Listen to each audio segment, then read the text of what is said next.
Bonjour chers amis, frères et sœurs en Christ. Bienvenue pour ce culte de cette journée extraordinaire que représente le jour de Pâques. Et nous sommes à nouveau encore et toujours confinés chez nous dans nos maisons et on vous accueille dans notre salon pour ce culte qui se veut être un culte joyeux, un culte festif, un culte plein d'espérance parce que Jésus est vivant et il est vivant pour toujours. Et le mot d'ordre de ce dimanche de Pâques ne nous dit pas autre chose, ce verset du livre de l'Apocalypse, du livre de la Révélation, où c'est Jésus ressuscité qui parle et qui dit « Voici, j'étais mort et maintenant je suis vivant pour toujours. » Pour les siècles des siècles, je détiens les clés de la mort et du séjour des morts.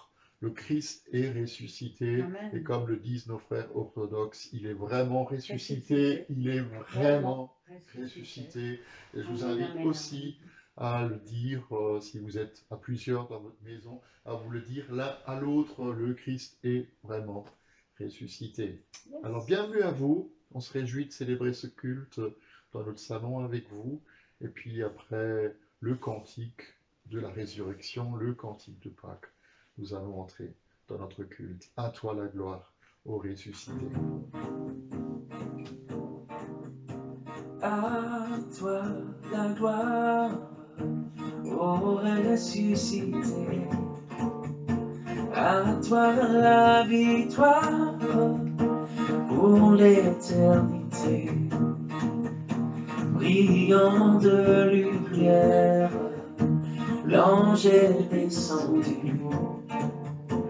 Il roule la pierre du tombeau vaincu. À toi la gloire, ô ressuscité. À toi la victoire pour l'éternité. Oh, oh, oh, oh, oh. Vois-le paraître, c'est lui, c'est Jésus, ton sauveur, ton maître, oh ne doute plus. Sois dans la détresse, peuple du Seigneur, et redis sans cesse que Christ est vainqueur. À toi la gloire, ô ressuscité. À toi la victoire pour l'éternité. Oh, oh, oh, oh, oh. Il est ma victoire, mon puissant soutien, ma vie et ma gloire, dont je ne crains rien.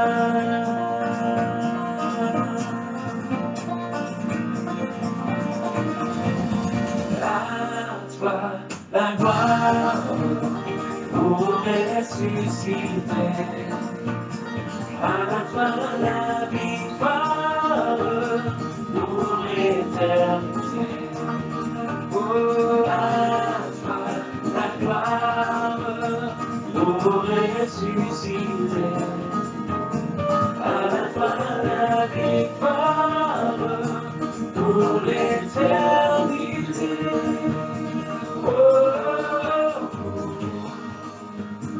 oh, oh.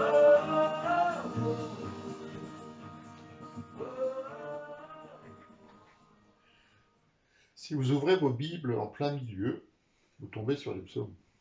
C'est pas un exercice très compliqué à faire et que je vous inviterai peut-être, si vous avez une Bible sous la main, à faire maintenant. Vous ouvrez votre Bible en plein milieu, vous tombez sur les psaumes. Et le psaume de ce dimanche de Pâques, c'est le psaume 118, que j'aime tellement. Ce psaume 118, il nous dit à partir du verset 14, l'Éternel est ma force est le sujet de mes louanges. C'est lui qui m'a sauvé. Amen. Des cris de triomphe et de délivrance s'élèvent dans les tentes des justes.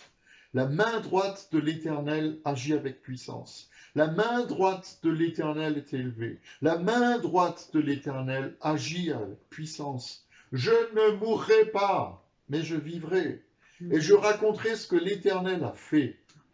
L'Éternel m'a corrigé, mais il ne m'a pas livré à la mort. Alors ouvrez-moi les portes de la justice. J'entrerai, je louerai l'Éternel. Voici la porte de l'Éternel. C'est par elle que les justes entrent. Je te loue parce que tu m'as répondu, parce que tu m'as sauvé. La pierre qu'ont rejetée ceux qui construisaient est devenue la pierre d'angle. C'est l'œuvre de l'Éternel, et c'est un prodige à nos yeux. Voici le jour que l'Éternel a fait. C'est aujourd'hui, le jour que l'Éternel a fait, qui soit pour nous un sujet d'allégresse et un sujet de joie. Amen. Réjouissons-nous, frères et sœurs, c'est un jour d'allégresse et de joie. Et on va chanter ensemble, jour de joie.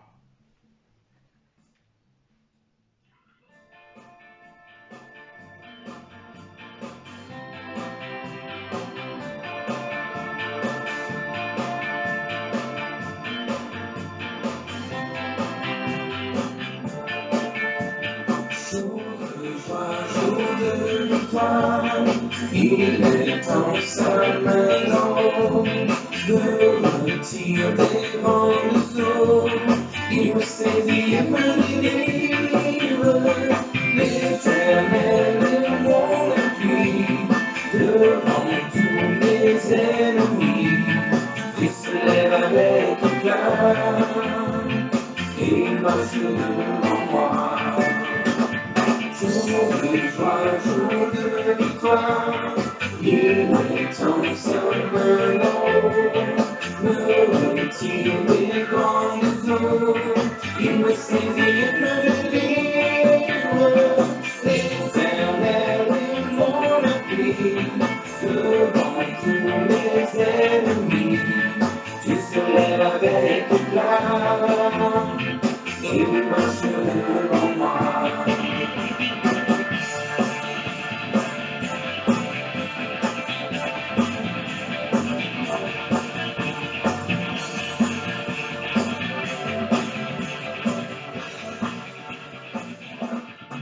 C'est un vrai jour de joie, un jour de victoire. Christ est sorti vivant de la tombe. Et je vous invite à la prière. Nous voulons élever nos voix devant le Seigneur et lui dire merci, merci, merci, parce que la mort n'a pas le dernier mot et elle n'aura jamais le dernier mot. Et même si la mort reste encore une réalité pour nous et pour beaucoup de personnes dans notre monde jusqu'à ce que Jésus revienne, nous croyons qu'elle n'a pas le dernier mot, même si elle est le dernier ennemi qui sera vaincu un jour. Jésus l'a déjà vaincu. Et nous nous réjouissons, Père, nous te disons merci parce que tu as donné ton Fils pour qu'on reçoive la vie éternelle, pour qu'on soit sauvé, pour qu'on reçoive le pardon de nos fautes, mais tu l'as aussi ressuscité pour qu'il soit pour toujours à nos côtés. Et on te dit merci parce que la plus merveilleuse des promesses, c'est lui qui nous l'a fait. Il nous dit, je serai avec vous. Après la résurrection, il le dit, je serai avec vous tous les jours jusqu'à la fin du monde. Et que ces jours soient beaux ou qu'ils soient gris, que le soleil brille ou qu'il pleuve, peu importe. Peu importe. Tu es toujours avec nous, Seigneur. Et nous voulons aujourd'hui te dire merci parce que tu es tellement bon. Amen. Et tu es tellement grand et tu es tout puissant. Et nous le proclamons, tu es bon Seigneur, tu es bon Seigneur. Tu es bon Seigneur. Tu es bon Seigneur.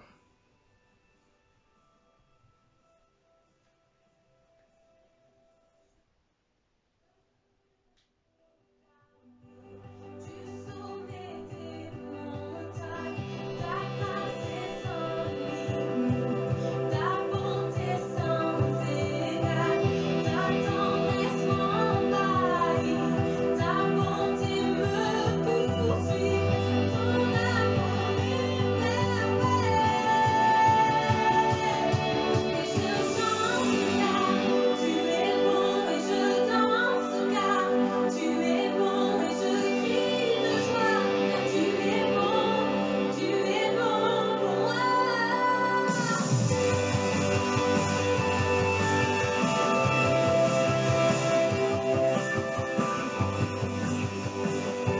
Réjouissons-nous, il est bon.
Proclamons-le ensemble.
De manière assez étonnante, on lit ce matin un texte de l'Ancien Testament. C'est en fait l'histoire de la naissance de Samuel. Anne, sa maman, ne pouvait pas avoir d'enfant, et puis elle a crié à Dieu, et puis Dieu a entendu sa prière. Son ventre était d'une certaine manière était mort, elle ne pouvait pas enfanter, et elle va crier à Dieu, et Dieu va entendre son cri. Et elle va lui permettre de donner naissance à son fils. Et elle fait une prière, et c'est ce texte de 1 Samuel 2, cette prière qui dit la chose suivante: mon cœur se réjouit en l'Éternel. Ma force a été relevée par l'Éternel. Ma bouche s'est ouverte contre mes ennemis, car je me réjouis de ton secours. Personne n'est saint comme l'Éternel. Il n'y a pas d'autre Dieu que toi. Il n'y a pas de rocher pareil à notre Dieu. Alors ne prononcez plus des paroles hautaines, que l'arrogance ne sorte plus de votre bouche, car l'Éternel est un Dieu qui sait tout et qui pèse la valeur de toutes les actions. L'arc des puissances est brisé. Les faibles ont la force pour ceinture. Ceux qui étaient rassasiés se louent pour du pain, et ceux qui étaient affamés se reposent. Même la stérile accouche 7 fois, et celle qui avait beaucoup d'enfants devient flétrie. L'Éternel fait mourir, mais il fait revivre. Il fait descendre au séjour des morts, et il en fait remonter. L'Éternel appauvrit, et il enrichit. Il abaisse, et il élève. De la poussière, il retire le pauvre, du fumier, il relève le faible, pour les faire asseoir avec les grands, et il leur donne en possession un trône de gloire. Alléluia. Il relève le faible. Et même s'il y a des choses qui sont mortes en nous, il relève le faible et il les fait vivre. Paul, il va nous parler de la résurrection dans sa première lettre aux Corinthiens, chapitre 15. Je vous rappelle, frères et sœurs, l'évangile que je vous ai annoncé, que vous avez reçu et dans lequel vous tenez ferme. C'est aussi par lui que vous êtes sauvés si vous le retenez, dans les termes où je vous l'ai annoncé. Autrement, votre foi aurait été inutile. Je vous ai transmis avant tout le message que j'avais moi-même aussi reçu. Christ est mort pour nos péchés, conformément aux Écritures. Il a été enseveli et il est ressuscité le 3e jour, conformément aux Écritures.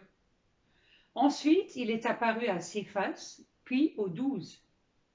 Après cela, il est apparu à plus de 500 frères et sœurs à la fois, dont la plupart sont encore vivants et dont quelques-uns sont morts. Ensuite, il est apparu à Jacques et à tous les apôtres. Après eux tous, il m'est apparu à moi aussi, comme à un enfant né hors terme. En effet, je suis le plus petit des apôtres. Je ne mérite même pas d'être appelé apôtre, parce que j'ai persécuté l'Église de Dieu. Mais par la grâce de Dieu, je suis ce que je suis. Et sa grâce envers moi n'a pas été sans résultat. Au contraire, j'ai travaillé plus que eux tous, non pas moi toutefois, mais la grâce de Dieu qui est avec moi.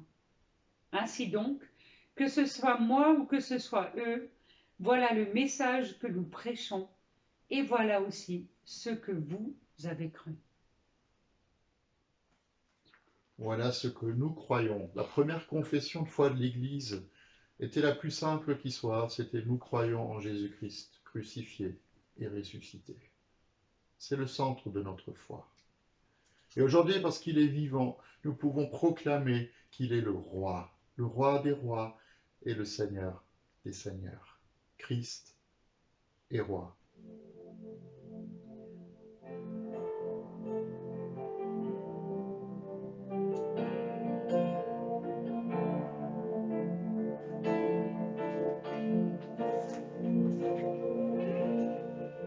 Dans son amour, Dieu le Père envoya son Fils Jésus pour accorder la lumière à tous ceux qui sont perdus. Il descendit sur la terre, mais les hommes l'ont rejeté. Ils l'ont cloué au calvaire, mais Christ est ressuscité. Christ est roi, Christ est roi, Christ est roi, est roi, Christ est roi, Christ est roi, Christ est roi.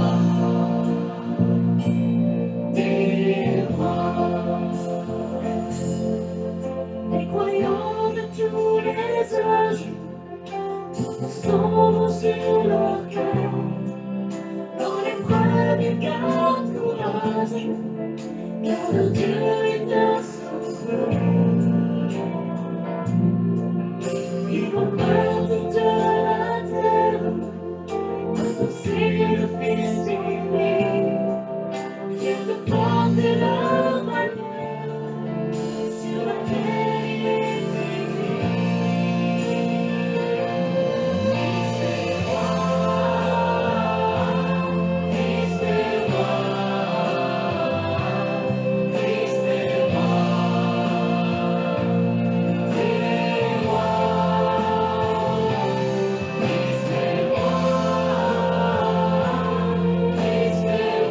est roi. Un jour les chrétiens du monde seront rassemblés par lui.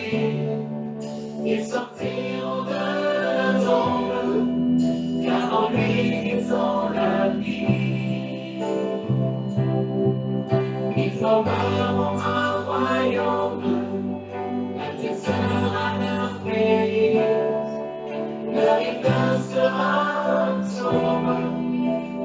gloire et récit.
Christ est roi. Quel temps particulier, quel temps étrange dans lequel nous sommes. Ce matin, nous aurions dû nous retrouver, comme c'est une tradition dans pas mal d'églises, à attendre le lever du soleil, que ce soit dans nos lieux de culte ou au cimetière. Fêter la résurrection de Jésus. Et nous attendre à ce que cette vie se manifeste dans la joie et dans la fête, dans ce dimanche de Pâques. Et voilà que Christ fait en sorte qu'aujourd'hui, nous fêtons la résurrection et nous fêtons Pâques enfermés chez nous. Mais c'est pas grave. Ça ne va pas nous empêcher de nous réjouir, ça ne va pas nous empêcher de vivre ce jour comme un jour d'allégresse, un jour de joie. Je voulais commencer mon petit message par deux énigmes. La première, la voici. J'en donnerai la solution à la fin. Première énigme. Chaque jour, un homme va au travail. Tous les jours, il prend l'ascenseur pour descendre du 20e étage où il habite pour aller au travail. Mais quand il rentre du travail, il prend l'ascenseur, mais seulement jusqu'au 6e étage. Puis il prend les escaliers pour monter jusqu'au 20e. Et il fait ça tous les jours, sauf quand il pleut. Quand il pleut, il prend l'ascenseur jusqu'en haut.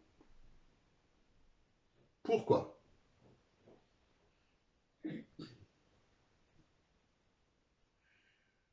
Réponse à la fin. Deuxième énigme. Un homme passe régulièrement devant sa maison sans aucun problème. Puis un peu plus loin, il s'arrête devant un hôtel et il comprend immédiatement qu'il est ruiné. Pourquoi ? Réponse à la fin. Une autre énigme. Un homme meurt un vendredi après-midi. Le même soir, on le met dans un tombeau. On ferme sa tombe à double tour. On met des gardes devant. Le dimanche matin, un groupe d'amis vient pour l'embaumer. Mais il n'est plus là. Pourquoi ? Là, la réponse, je vous la donne tout de suite. La réponse, c'est que Jésus, qui est mort sur la croix le vendredi après-midi, et qu'on a mis dans une tombe le soir même, avant le soir même, le dimanche matin, il n'est plus là, parce qu'il est ressuscité. Et j'aimerais vous lire cette histoire de l'évangile de Marc. Lorsque le sabbat fut passé, au chapitre 16 de l'évangile, lorsque le sabbat fut passé, Marie de Magdala, Marie la mère de Jacques et Salomé achetèrent des aromates afin d'aller embaumer Jésus. Le dimanche, elles se rendirent au tombeau de grand matin au lever du soleil. Elles se disaient entre elles, « Mais qui c'est qui va nous rouler la pierre qui est devant le tombeau ?» Mais quand elles levèrent les yeux, elles s'aperçurent que la pierre qui qui était très grande, avait été roulée. Elles pénétrèrent dans le tombeau, virent un jeune homme assis à droite, habillé d'une robe blanche, et elles furent épouvantées. Il leur dit, n'ayez pas peur, vous cherchez Jésus de Nazareth, celui qui a été crucifié, il est ressuscité, il n'est pas ici. Voici l'endroit où on l'avait déposé. Mais allez dire à ses disciples et à Pierre qui vous précède en Galilée, c'est là que vous le verrez comme il l'a dit. Elles sortirent du tombeau et s'enfuirent toutes tremblantes et bouleversées, et elles ne dirent rien à personne parce qu'elles étaient effrayées. Ressuscité le dimanche matin, Jésus apparut à Marie de Magdala, dont il avait chassé 7 démons. Elle partit l'annoncer à ceux qui avaient été avec lui et qui étaient tristes et qui pleuraient. Et quand ils entendirent qu'il était vivant et qu'elle l'avait vu, ils ne la crurent pas. Après cela, il apparut encore sous une autre forme à 2 d'entre eux qui se rendaient à la campagne, aussi revinrent l'annoncer aux autres, qui ne les crurent pas non plus. Enfin, il apparut aux 11 pendant qu'ils étaient à table, et il leur reprocha leur incrédulité et la dureté de leur cœur, parce qu'ils n'avaient pas cru ceux qu'il avait vus ressusciter. On peut se poser plein de questions, et je suis sûr que les femmes qui sont allées au tombeau le dimanche matin s'en sont posées beaucoup aussi. On en a entendu l'une ou l'autre dans cette histoire, dans ce récit de la résurrection, mais d'autres encore. Comment ça se fait qu'on a pu tuer Jésus, lui l'innocent comme un coupable?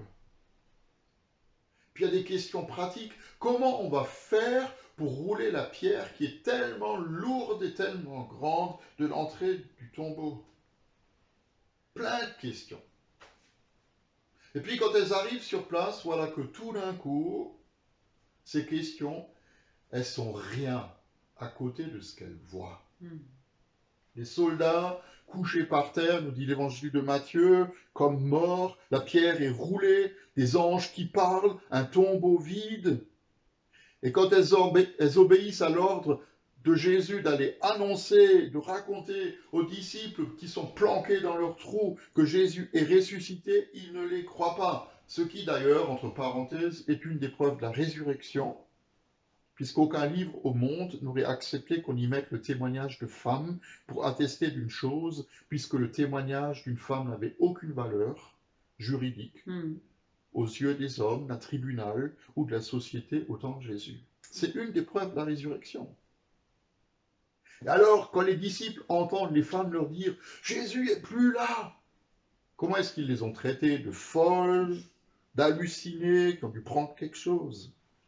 Et puis il y en a 2 qui vont quand même aller voir, nous dit l'évangile de Jean, pour voir si c'est effectivement vrai ou pas. Et puis ils reviennent et ils attestent effectivement ce que les femmes ont vu. Eh bien, Jésus n'est plus là.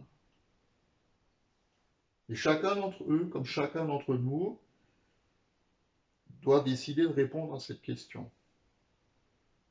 Comment c'est possible? Comment c'est possible? Parce que si c'est possible, et si c'est la vérité, alors la vie, alors la marche du monde, l'histoire de notre existence, tout change. Si c'est la vérité, ce matin de Pâques qu'on fête partout, jusqu'aux extrémités de la terre, même en confinement, ça ne peut pas faire autrement que d'impacter nos vies. Comment c'est possible? Il n'y a qu'une réponse. Par la puissance de Dieu qui agissait, qui agit encore et qui agira encore. Vous savez, il y a dans l'Ancien Testament une histoire extraordinaire avec le prophète Élisée qui voit cette puissance de Dieu à l'œuvre. La même puissance que celle du matin de Pâques, qui agit encore aujourd'hui et partout dans le monde. Quand des vies sont sauvées, quand des villes sont transformées, quand des hommes ressuscitent de leur désespoir. Cette histoire, c'est celle de Samarie qui est sous le siège des Syriens et dont les habitants mouraient de faim à tel point qu'ils étaient obligés même de se manger les uns les autres. Mais Élisée annonce de la part de Dieu que demain sera pour eux qui sont assiégés le jour de la délivrance. Mais certains sont sceptiques. Ils crèvent de faim. Et ils disent la chose suivante, même si l'Éternel faisait des fenêtres dans le ciel, une telle chose ne pourrait pas arriver. Et vous savez quoi? Ça se passe. Le camp des Syriens, le camp des ennemis, il est déserté parce que le vent de Dieu a soufflé dessus et qu'ils ont eu peur. Et voilà qu'il y a des lépreux qui viennent, qui découvrent le camp abandonné alors qu'eux, ils s'attendaient à mourir sous la main des Syriens. Ils voient des lépreux qui trouvent ce camp plein de provisions et de butin à prendre. Et ils s'empiffrent. Ils sont tellement contents. Et voilà ce qu'ils disent à la fin, après s'être repus. Et c'est en rapport avec ce matin de Pâques. Voilà ce qu'ils disent. Ce que nous faisons, c'est pas bien. Parce que cette journée est une journée de bonnes nouvelles. Si nous gardons le silence et que nous attendons la lumière du matin, nous serons punis. Alors on va aller le raconter autour de nous. Petit souci technique, donc c'est la deuxième partie du culte.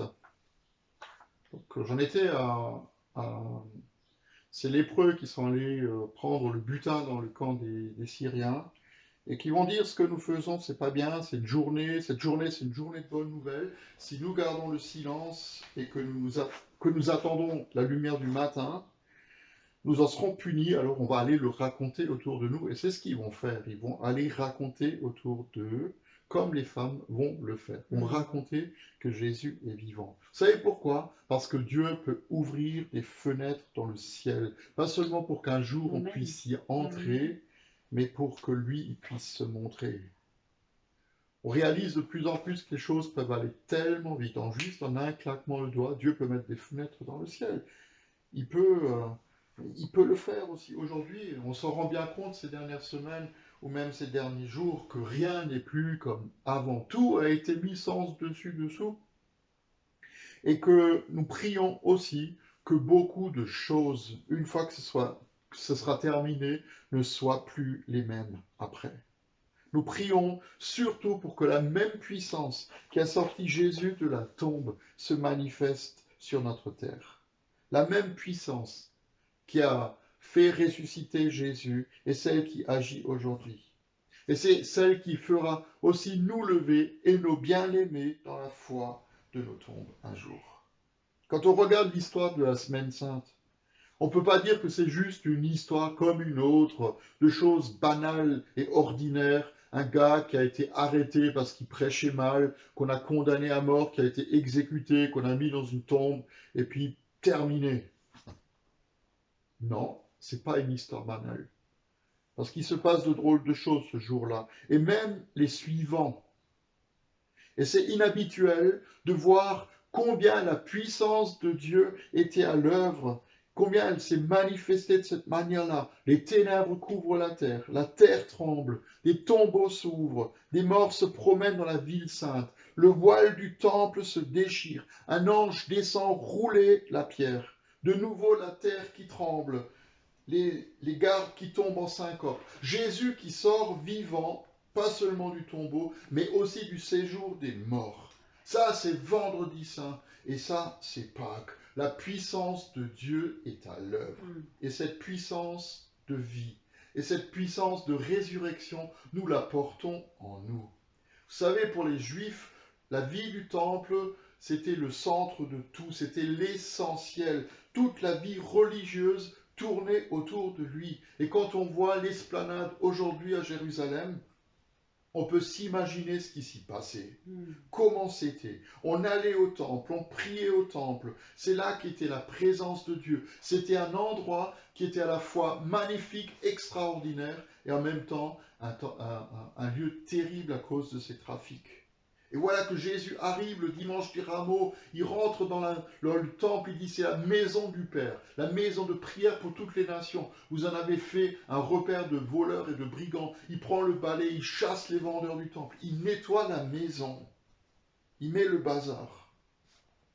Mais aussi quand il meurt, quand il pousse son cri sur la croix, Père, pardonne-leur, Père, je remets mon esprit entre tes mains, le rideau qui sépare l'humain du divin, le ciel de la terre, il se déchire.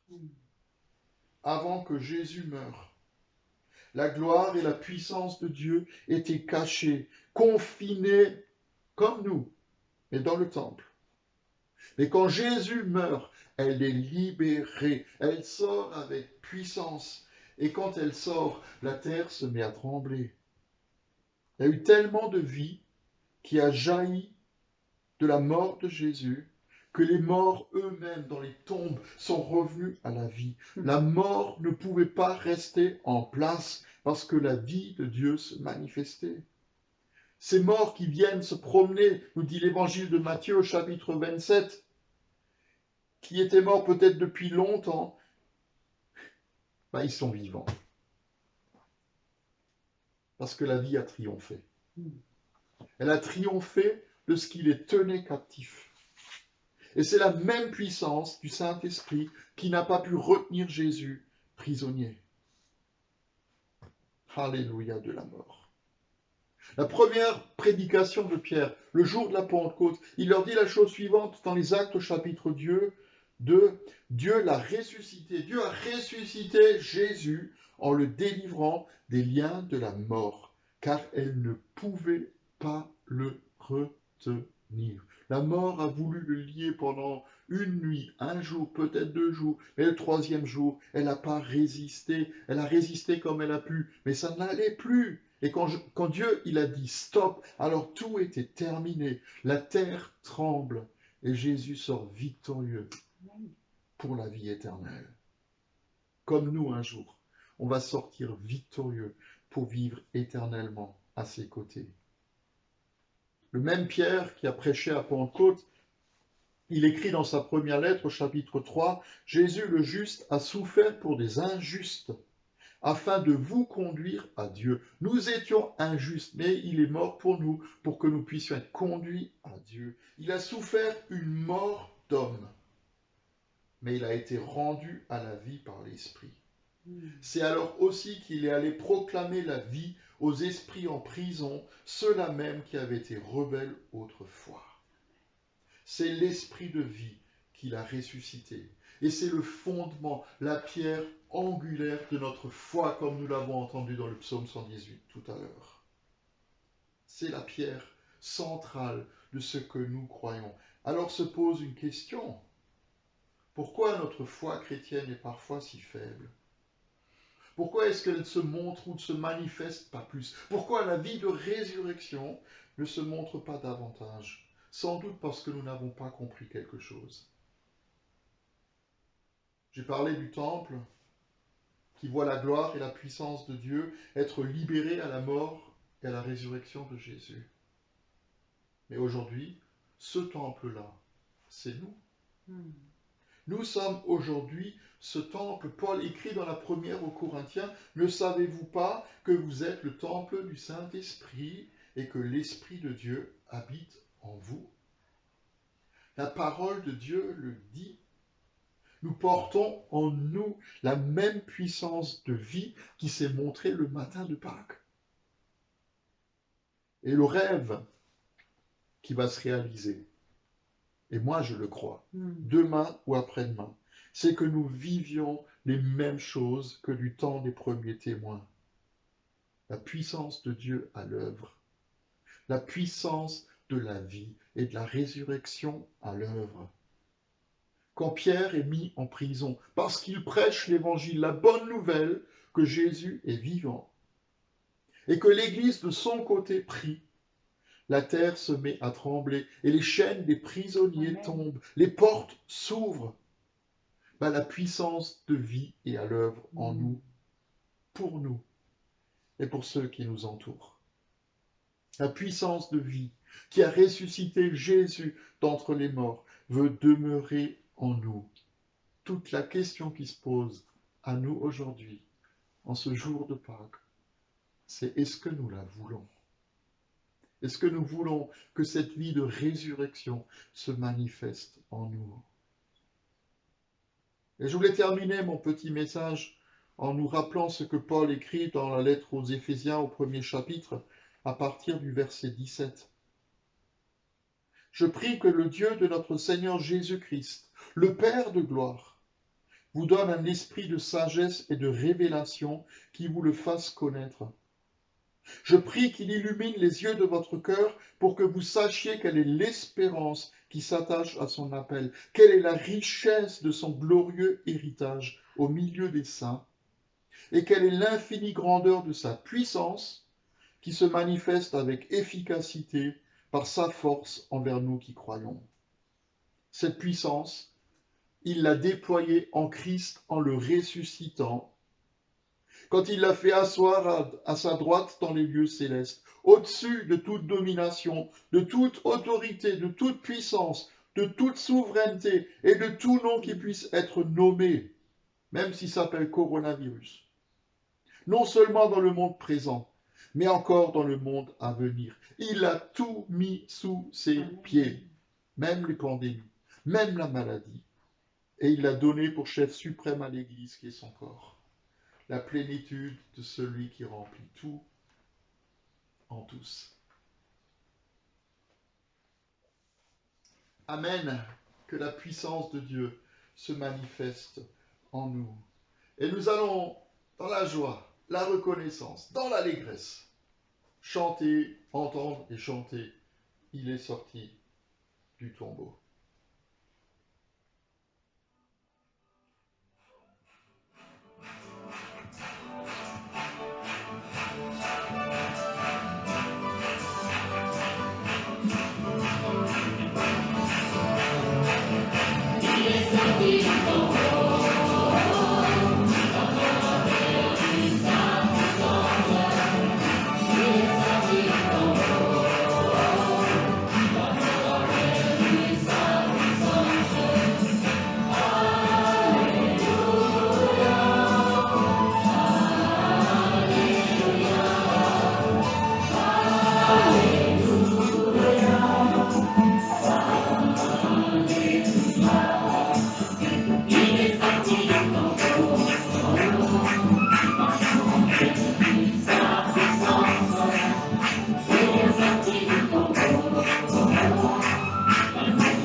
J'ai oublié de vous donner les solutions des deux énigmes, comme je vous l'ai promis au début de la prédication de ce matin.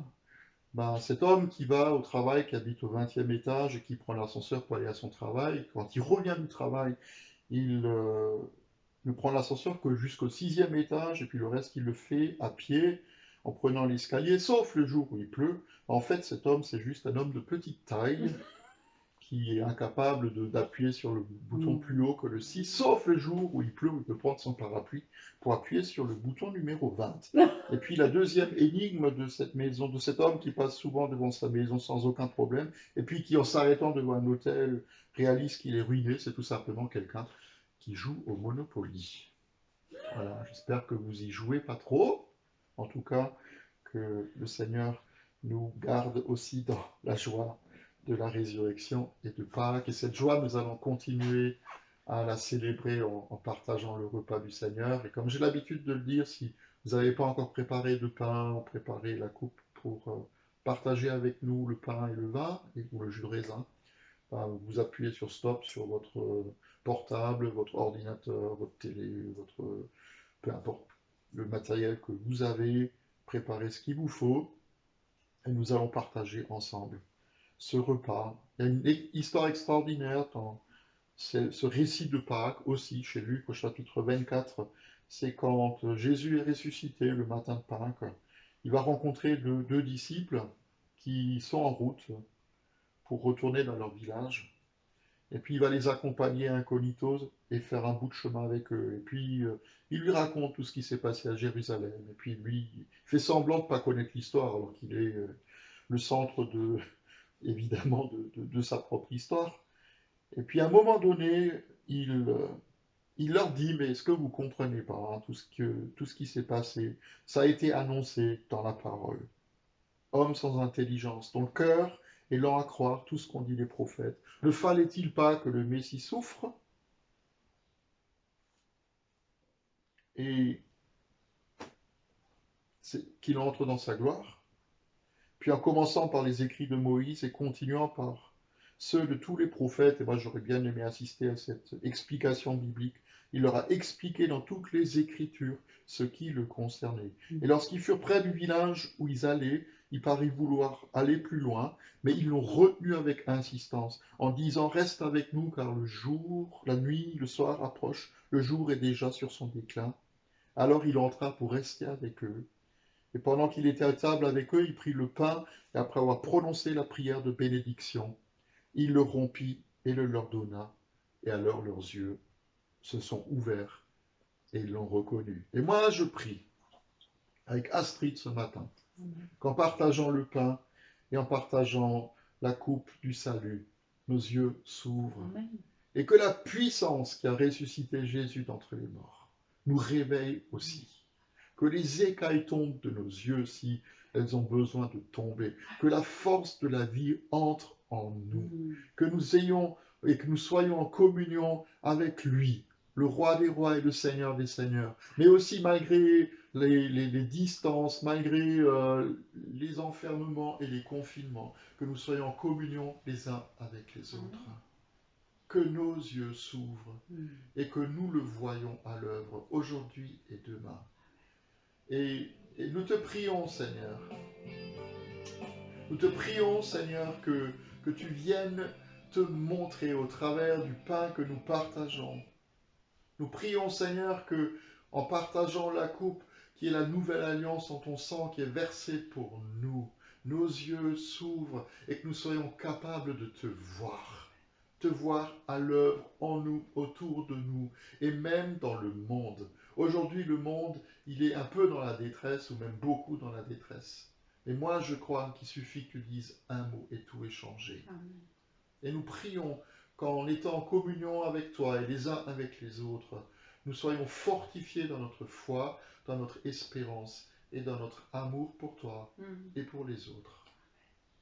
Te disant merci Saint-Esprit de venir en nous et sur nous et autour de nous et de manifester la grandeur de notre Dieu. Nous nous souvenons que la nuit où Jésus a été livré entre les mains des hommes, il a pris du pain et après avoir rendu grâce, il l'a rompu. Il l'a donné aux disciples et il leur a dit « Prenez et mangez, ceci est mon corps qui est donné pour vous. Faites ceci en mémoire de moi, chaque fois que vous en mangerez. » Et après le repas, Jésus a pris la coupe qu'il bénit, il l'a donnée aux disciples et il leur a dit « Prenez et buvez-en tous. Cette coupe est la nouvelle alliance en mon sang, qui est versée pour vous, pour le pardon de vos fautes. Faites ceci en mémoire de moi, toutes les fois que vous en boirez. » Et Jésus a rajouté qu'il ne boira plus jamais le fruit de la vigne, si ce n'est le vin nouveau dans son royaume avec nous. Donc c'est aussi un repas prophétique que nous partageons. Nous annonçons pas seulement les choses du passé, nous annonçons pas seulement la mort et la résurrection de Jésus, nous annonçons aussi qu'il va bientôt revenir. Et c'est pour ça que nous pouvons aussi chanter et proclamer qu'il est élevé à la droite de Dieu, comme nous l'avons entendu tout à l'heure. Il est élevé à la droite de Dieu, couronné de 1000 couronnes, parce qu'il est l'agneau de Dieu qui a donné sa vie pour nous.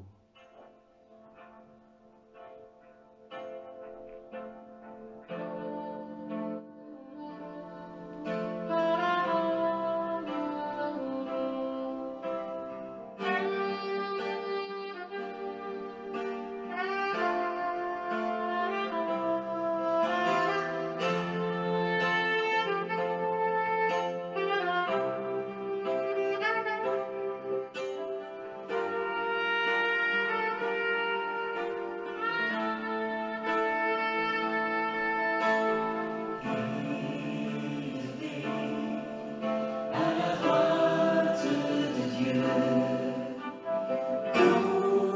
couronné de 1000 couronnes, tu resplendir comme un soleil radieux. Les êtres crient autour de ton trône.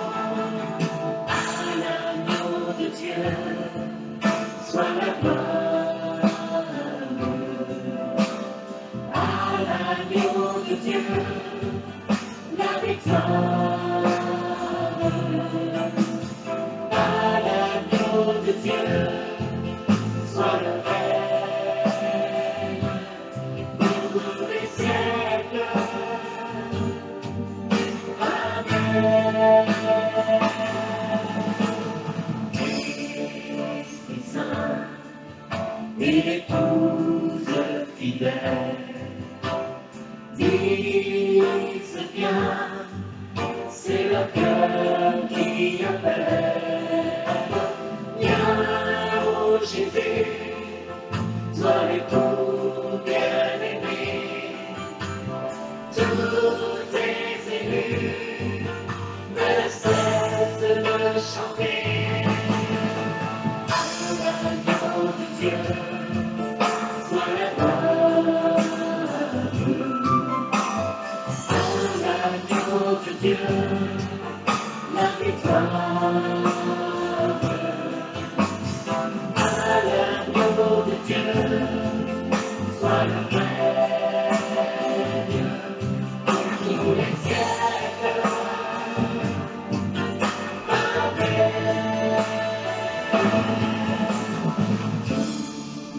Tous les peuples et toutes les nations dansent bien avec les milliers d'anges, entonneront en l'honneur de son nom ce chant de gloire avec force et louange. À l'agneau de Dieu, soit la gloire. À l'agneau de Dieu, la victoire. À l'agneau de Dieu, soit le règne pour les siècles.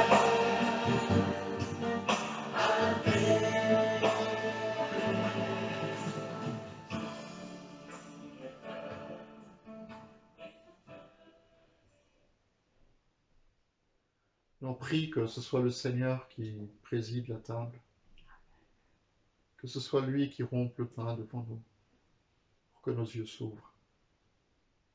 Et nous prenons aussi cette Sainte Seine, pas seulement en communion avec le Père, le Fils et le Saint-Esprit, en communion les uns avec les autres, mais aussi en communion avec tous nos malades, avec tous ceux qui sont affaiblis, avec tous ceux qui ont besoin, avec tous ceux aussi qui peut-être sont sur le pas de la porte de la mort. Frères et sœurs, la mort n'a pas le dernier mot, elle l'aura jamais. Et le pain et la coupe du salut nous le rappellent. C'est pour ça que, aussi en ce dimanche de Pâques, nous partageons le repas du Seigneur. C'est pour nous, c'est aussi pour eux, pour nos frères, pour nos sœurs, que nous prenons le pain, le corps de Christ, donné pour toi. Amen. Le corps de Christ donné pour toi. Amen. Le corps de Christ aussi donné pour vous, frères et sœurs. Amen.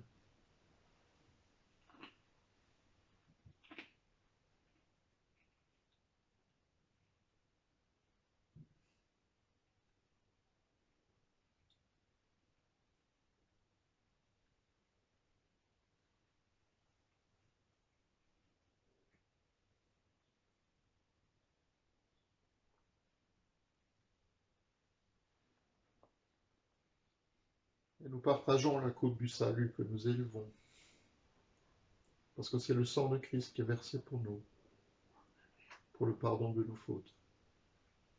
Et nous buvons de cette coupe jusqu'à ce qu'il vienne.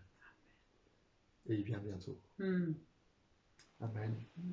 Le sang de Christ, versé pour toi. Le sang de Christ, versé pour vous aussi. Amen.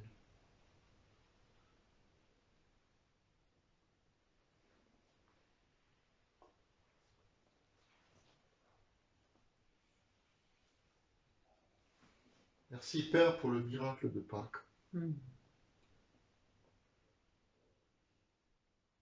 Merci d'être avec nous au travers de ton esprit. Avec nous et en nous, tous les jours de notre vie. Merci Seigneur Jésus parce que toi tu es l'agneau de Dieu, tu es immolé mais tu es vivant et debout aujourd'hui. Et c'est toi que nous louons et que nous adorons. Avec le Père et le Fils et le Saint-Esprit. Unis avec nos frères et nos sœurs dans la foi. Et les anges qui sont rassemblés autour du trône et qui chantent ta gloire. Merci parce que tous nos besoins, tous nos manques, toutes nos demandes, toutes nos questions, toutes nos difficultés, nous pouvons les placer dans cette prière que toi, Jésus, tu nous as laissée. Et c'est ensemble que nous pouvons dire, notre Père qui es aux cieux, que ton nom soit sanctifié, que ton règne vienne, que ta volonté soit faite sur la terre comme au ciel. Donne-nous aujourd'hui notre pain de ce jour. Pardonne-nous nos offenses, comme nous pardonnons aussi à ceux qui nous ont offensés. Et ne nous laisse pas entrer en tentation, mais délivre-nous du mal, car c'est à toi qu'appartiennent le règne, la puissance et la gloire, pour les siècles des siècles. Amen. Amen. On vous souhaite une journée de Pâques bénie, pleine de joie, pleine d'espérance, pleine de l'amour de Dieu. Et je vous donne rendez-vous, et on vous donne rendez-vous demain matin à partir de 9 h sur notre application Zoom pour un temps d'intercession. Toutes les indications pratiques, vous les trouvez sur la page Facebook Église protestante d'Imringen. Et puis il y aura, comme tous les jours de cette semaine, de la semaine qui vient, une petite méditation tous les jours. Et puis dimanche prochain, on vous donne rendez-vous à nouveau à 10 h.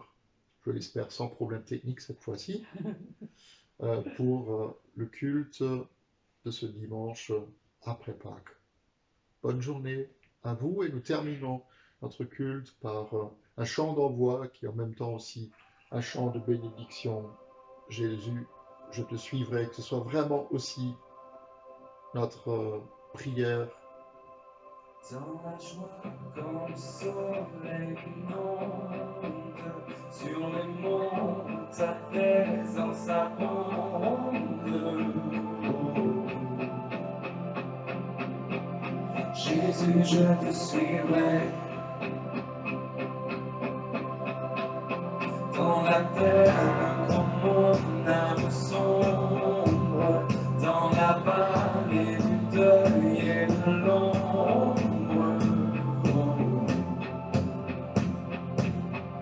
Jésus, je te suivrai. Car sur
Bonne journée à vous tous.